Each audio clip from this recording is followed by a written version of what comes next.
Greetings,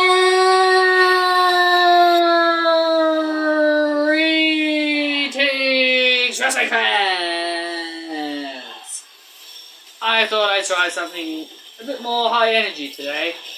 So welcome back to the channel, and today we're going to be talking about the September 5th edition of Monday Night Raw 2022. I'm just going to straight up say this wasn't a strong show tonight. I will say it wasn't very strong tonight. Probably the one big criminal things that they had tonight is that there was no Alexa Bliss, no Asuka, no Seth Rollins, and even no AJ Styles. Like, they pretty much left their big names off the show. I mean, yeah, we had Finn, we had Finn there, we had Edge there, I ciaguess, Bobby, Bianca, Damage Control, they're big names, I guess. I guess Miz and Ciampa are technically big names because they've been on the shows every week. But I think I think it's only fine to keep some big names off the show if you realistically couldn't find anything for them to do. So I think maybe that's why they had Alexa and Asuka off the show, because they realistically couldn't think of anything for them to do. And maybe even AJ Styles, I suppose. But I mean, come on.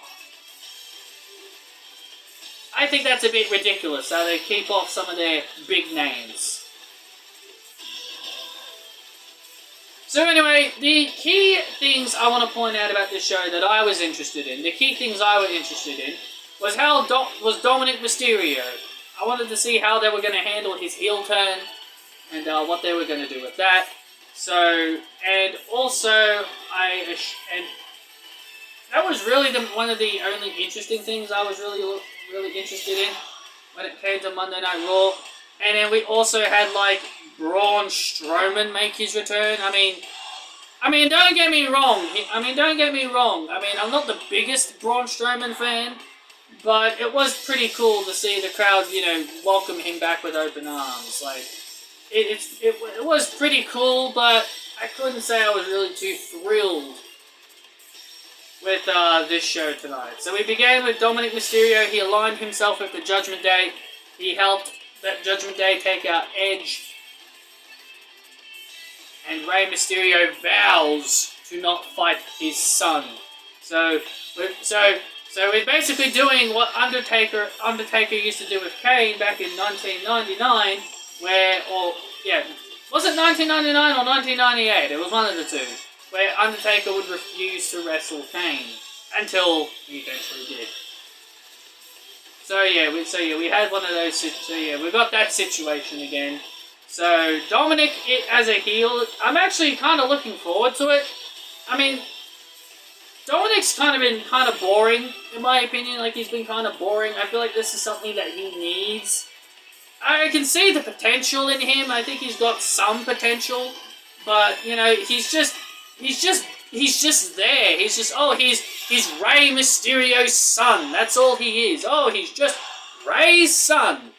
I feel like he needs to get out of the Mysterio name and kind of be his own guy. I mean, why not have him be a bit like Eddie Guerrero? Because really, he's actually Eddie Guerrero's kid. Really, because we're not stupid. We know Dominic is really Eddie Guerrero's kid. Eddie Guerrero just adopted him to Rey. But I mean, I like to see that. I like to see Dominic, get rid of the Mysterio name and call himself Guerrero and give himself, Eddie Guerrero mannerisms. Like, I think having him be a bit like Eddie Guerrero when he was a heel, I think that could work well for him. At least in my opinion. So we had a fatal four-way. It was Los Lotharios, Shushman, and Otis, and Street Profits, and The New Day. In a fatal four-way to determine the number one contender for the Tag Team Championships, and we don't even get a winner. Because Braun had to ruin everything, and make his return by completely destroying everybody in the match. Thanks a lot, Braun. I wanted to know who was going to face the Usos and ultimately lose because, you know, the Usos never lose. Neither do Roman Reigns. So maybe Braun did everybody a favour. Who knows? But, yeah. Honestly, I was enjoying that Fatal 4-Way until Braun ruined it. Then we had Raquel Rodriguez and Aaliyah take on Nikki I Am No Superhero and Doudrop. Man, I feel bad for Doudrop. I like Doudrop. I just want to straight up say that. I like Doudrop. I think she's a better big girl wrestler.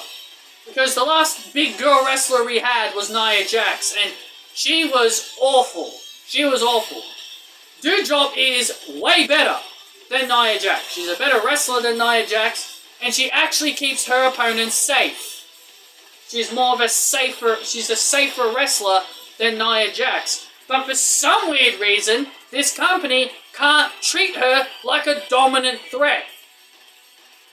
She's always eating the pins. She's always the person that ends up taking the L's for her team.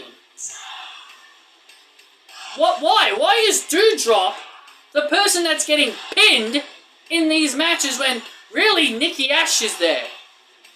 In my opinion, I'd be more protecting Doudrop than making her look weak. All I see is a weaker Nia Jax. That's all Doudrop really is. She's a better wrestler, a more safer wrestler, and just a weaker version because she loses every week. And I feel real bad for Doudrop. I wish she was treated like an actual threat. I wish she was treated like an actual dangerous threat. But no, she's treated like a jobber. She's treated like a weaker Nia Jax, which is a real damn shame. Raquel and Aaliyah got the victory. Raquel pinned Doudrop with the Dahana bomb off the top rope to Doudrop. Kevin Owens pretty much destroyed Austin Theory on the mic. He spoke a lot of facts. And I hear a lot of people saying who they want to see dethrone Roman Reigns. You know, my pick, unfortunately, did not happen. I should have known Solo Sikoa was going to come out at Clash of the Castle. For those wondering why I didn't do a review of Clash of the Castle, because I was busy with Father's Day, and yeah, I was busy with Father's Day and I had no time to do it. So yeah, I should have known. But either way, I've seen people say Seth or Cody. I personally wouldn't be against Kevin Owens dethroning Roman Reigns, but to be fair, at this point, I just want anyone to beat Roman Reigns at this point. Friggin' hell, I don't even care if it's bloody... I don't even care if it's bloody Akira Tozawa. I just want someone to beat Roman Reigns. Because I'm so over this reign. I'm so over this 2-year reign. But Kevin Owens ended up defeating Austin Theory. But Kevin Owens will end up becoming tag team champion with Sami Zayn. So he will be a champion soon. But they're just still building towards that eventual timing. So Bianca Belair interrupt Damage Control. They've now called Damage Control, and now they've got their own music. Now, I was going to complain about the music because I really did not want Bayley's theme changed, but people were informing me. I had a few friends tell me that this music that Damage Control has is basically the Factions theme. It's just the Factions theme. It's not Bayley's theme. It's not Io's theme. It's not Dakota's theme. It's the theme that plays when the faction as a whole comes out. Because as we saw with Damian Priest's match, he came out with his own music. So Bayley and all them will still have their individual music. I mean, this is my first time hearing it, and I can't say I'm a big fan of it. I know some people like it, but maybe it'll grow on me. Maybe it'll grow on me. It'll probably grow on me eventually.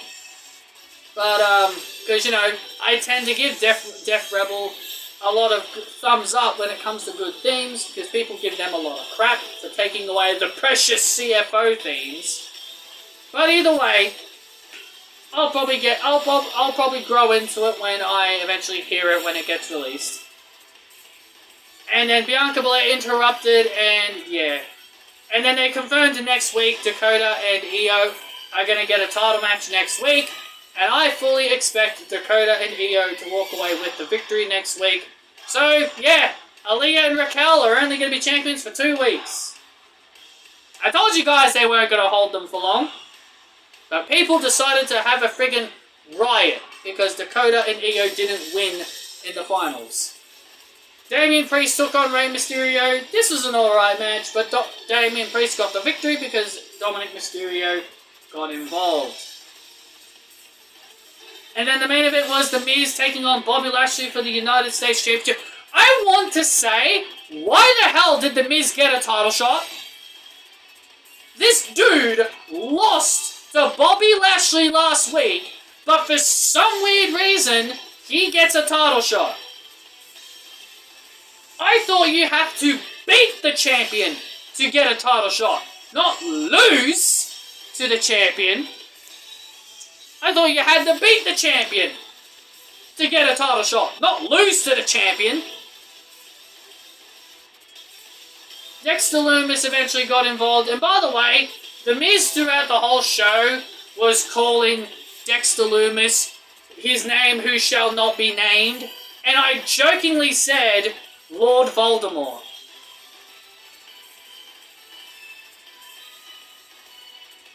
And some people were kind of shocked that I knew Harry Potter. I mean, come on. Of course I know Harry Potter. I watched the entire series. Of course I know Harry Potter. Why would I not know Harry Potter? I'm actually quite surprised people thought I didn't know who Harry Potter was. It's quite shocking, really. But either way, moving on. Moving on from that little reference. Miz was about to win. Dexter Lumis was underneath the ring. Miz climbed down. He shit his pants, ran into a spear, and Bobby Lashley was able to retain. Dexter Lumis climbed into the cage. Miz tried to escape, but Bobby Lashley locked the door so he wouldn't escape. And then Dexter Lumis puts the Miz in the silence, putting Miz to sleep. And that pretty much ends Monday Night Raw. Yeah, a pretty crappy Monday Night Raw. There wasn't really anything exciting.